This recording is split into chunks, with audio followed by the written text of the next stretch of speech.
5 facts about baking soda. 1 is bicarbonate, and it's basic. Since it's basic, it tastes soapy and a little slick. 2, it boils.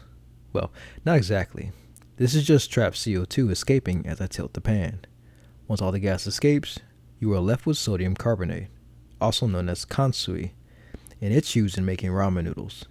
It's also quite a bit more basic and could be used as a detergent enhancer. 3, it helps proteins brown. Basic conditions allow for more maillard. Add some to ground meat, and notice a bit more browning take place. Neither is better, just different. 4, it is a meat tenderizer. It's like an inverse ceviche. Acid sets protein, base weakens it. It's all preference, but the one with base is more tender. 5, bean nerds like it because it improves their experience with beans. They say that beans cook faster and are made creamier. I can neither confirm nor deny these claims. That's 5, count 'em,